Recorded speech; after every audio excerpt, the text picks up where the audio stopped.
안녕하세요. 오늘이 76번째 시간입니다. 오늘은 동서독 공유와 천협력 사례 마지막 시간입니다. 오늘은 동서독 공유와 천협력 사례, 협력의 시사점에 대한 내용입니다. 동서독 공유와 천협력 사례란 무엇인가요? 첫 번째, 베라강은 구동독에서 서독을 거쳐서 북해도로 흘러가는 강입니다. 동독 지역에 있는 칼리 공장에서 배출되는 하수가 베라강으로 유입됨으로써 서독의 강을 심하게 짜게 했다는 것이 문제입니다.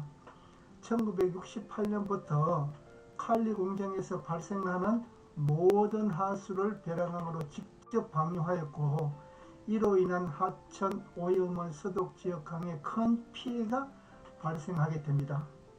1980년대에는 강으로부터 인접 지역의 지하수로부터 식수를 사용하는 것이 포기해야 할 정도가 되었다는 것입니다. 1913년에 칼리 하수위원회가 구성되어 1947년 칼리 공장에서 방류되는 하수에 포함되는 연화물과 강도의 정강률을 할당하는 규정을 마련하였는데, 문제는 서독의 칼리 공장은 할당량을 준수한 반면에 동독 공장들은 할당량의 수배를 넘는 소금 성분을 방류하게 됩니다. 1968년에 동독이 지진 위험 때문에 잠시 소금광의 폭발을 중단한 적도 있었지만, 소금 성분을 포함한 하수의 방류는 계속되었고 지하수가 오염되었습니다. 서독 지역에서는 식용수 공급이 위협받았고 상당한 범위의 초지와 경작지가 오염되었습니다. 또한 1976년에는 가뭄으로 인해 서독강에는 1리터당 49g의 염화물이 측정되어 1리터당 약 18g을 보였던 북해보다 2배 정도가 짰습니다. 따라서 서독강의 소금화는 북해에 이르기까지 생태에 엄청난 나쁜 영향이 발생하였습니다. 높은 소금 함유율은 서독강의 결빙점을 훨씬 낮게 떨어뜨려 영하 5도씨가 되어야만 강이 얼게 되었습니다. 1980년대 동서독 강은 생물학적으로 죽은 강이 되었고, 소금화에 대처하여 물을 식수로 가능하게 만들기 위해서는 1989년부터 약 2억 5천만 마르크가 투입되었습니다. 브레멘시의 경우 1983년부터 식수 공급원으로 사용하는 것을 포기하였습니다. 염화물 함유물의 5배나 초과하기도 하였기 때문입니다. 동서독강의 소금화는 생태적 재앙일 뿐만 아니라 경제적 재앙이기도 하였습니다. 강의 소금화로 인해 발생하는 부식은 강의 구조물에 부정적인 영향을 미쳤고, 또한 강물은 높은 소금화로 발전소의 냉각수로도 사용할 수 없게 되었습니다. 1977년 서독 주민들은 강유역에 있는 칼리 공장으로부터 관을 설치하여 하수를 북해 지역으로 방류하는 계획을 진지하게 고려하였습니다. 그러다가 1983년 국제하천위원회도 환영하였지만 이 계획은 비용 때문에 포기되고 말았습니다. 서독 정부는 강을 탈소금화의 환경에 소요 재정 부담을 오염 원인자 부담 원칙을 강조하며 동독에 요구하였습니다. 동독 정부는 서독 정부 요구를 거절하고 수혜자 부담 원칙을 강력하게 요구하였습니다. 1980년 동서독은 기술적인 해결 방안을 모색하기 위하여 전문가 간 대화의 자리를 마련하기로 합의하였습니다. 동독 정부는 처음부터 동독강의 소금화 감소는 오직 서독 정부의 재정 부담을 전제로 시작될 수 있음을 분명히 하였습니다. 서독 정부는 강이 흐르는 연방주들이 재정적인 분담을 하도록 권고하였습니다. 그중 헤센주 지방정부는 처음부터 재정적인 부담을 완강히 거부하였습니다.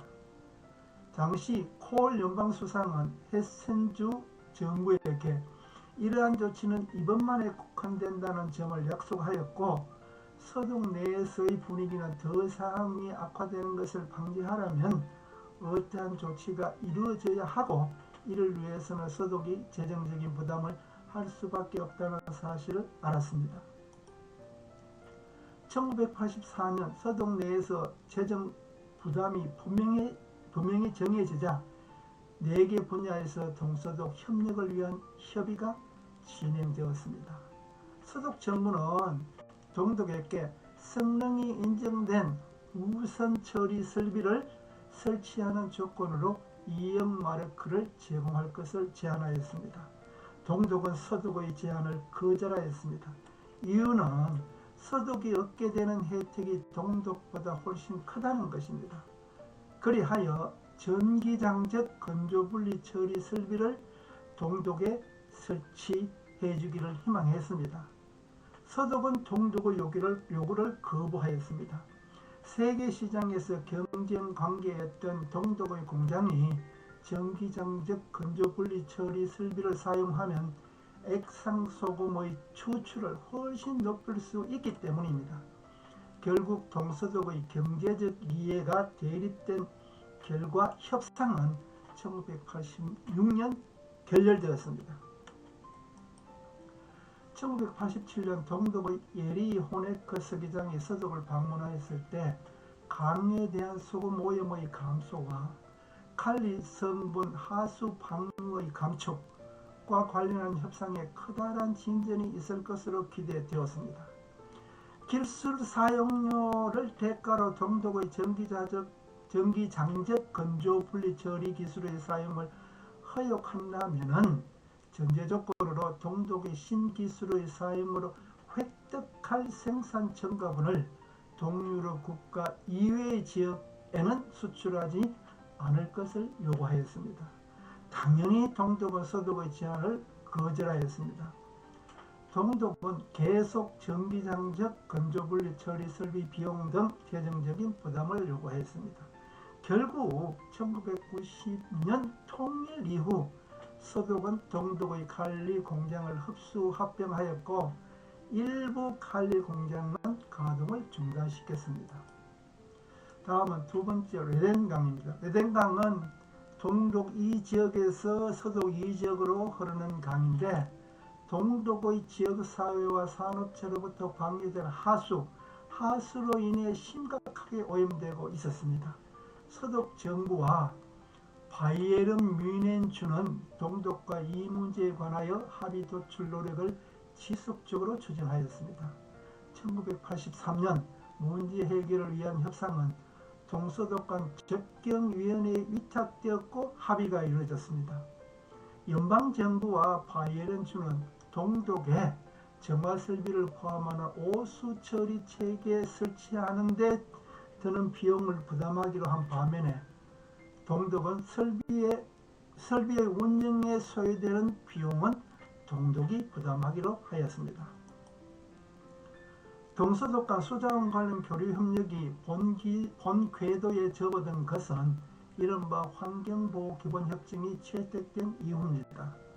동독 공산당 서기장 호네커가 서독을 방문한 1987년 정식으로 서명되어 있는데 그 내용은 환경보호와 관련된 모든 분야에서 협력을 추진하기로 합의하였다는 것입니다. 다음은 동서독 공유하천 협력의 시사점은 무엇인가요? 서독은 지형상 동독의 하천 오염으로부터 영향을 받는 불리한 위치에 있었습니다. 반면 동독은 공유하천 협력이 서독에만 일방적으로 이익을 준다는 이유로 신속하고 효과적인 대응책 마련에 적극성을 보이지 않았습니다.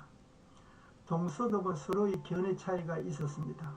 외면적으로는 동서독이 협력의 필요성이나 인식을 표명하였지만 경제적, 환경적 견해 차이, 경제적 수준 차이, 정치적 견해 차이가 실질적인 협력, 장기적인 협력 관계를 구축하는 데 제약으로 작용하였습니다. 동서독 협력은 제한적이나마 추진되었다는 것은 서독이 비용을 부담하거나 기술을 제공하는 바탕 위에서 이루어질 수밖에 없었습니다. 우리도 공유하청과 관련된 남북협력 사업에 우리가 북한의 비용 분담을 위해 지원한다면 중앙정부와 지방정부 간의 역할 분담이 필요하다. 협력사업이 국가 전반적으로 영향을 미치는 것인 만큼 중앙정부, 지방정부, 지역사회 간의 유기적인 협조체제의 구축 속에 이루어져야 할 것으로 생각합니다. 동서독은 공유하천 협력과 관련하여 제도적으로 상설된 접경위원회를 활용하여 대화를 지속적으로 하였습니다. 우리도 북한강, 임진강, 임남댐, 평화이댐 등 구체적인 지역과 사안에 한정된 위원회를 운영하고 남북관계의 발전에 따라 확대하는 방안도 고려하는 등 상설 대화의 자리가 필요할 것으로 생각합니다. 동서독 간에 합의된 내용은 매우 세부적으로 접근하였음을 알 수 있습니다. 우리도 남북협력 시에 필요하고 발생 가능한 여러 사안에 대한 합의문을 작성함으로써 협력을 원활하게 진행과 동시에 지속적, 제도적으로 추진을 할 수 있도록 하여야 할 것입니다. 독일은 모두가 합의를 통해 이득을 보거나 혹은 양 독일 모두에게 부정적인 결과가 예상되지 않을 때만 합의에 이를 수 있었습니다. 우리는 남북 군사적 대치 상태이고 비무장지대를 고려할 때 공유하천의 경우 군사적 측면에서도 남북의 같은 이득, 같은 양보가 전제되어야 할 것으로 생각됩니다. 동서독 간 공유하천 분야의 교류협력은 기본적으로 동서독 간의 정치적 관계에 따라 영향을 받았습니다. 결국 남북하천협력도 남북 간 정치적 관계에 따라 영향을 받을 수밖에 없다는 사실을 알았습니다. 결론적으로 공유하천 관련 남북도 전반적인 남북관계와 분리해서는 안되고 한보고로 고려될 수밖에 없음을 전제할 때 정치, 군사적 긴장관계 해소를 위한 노력이 지속적으로 추진되는 바탕 위에 공유하천 협력이 함께 논의되는 것이 협력의 실천성을 높이고 협력의 내용을 질적으로 높이는 방안이 될 것으로 생각합니다. 오늘 강의는 여기서 마치겠습니다. 다음 강의는 유럽 다뉴브강의 국제협력 사례, 미국과 캐나다 간 자원 공동 이용 협력 사례에 대한 내용을 강의하겠습니다. 강의 시청해 감사합니다.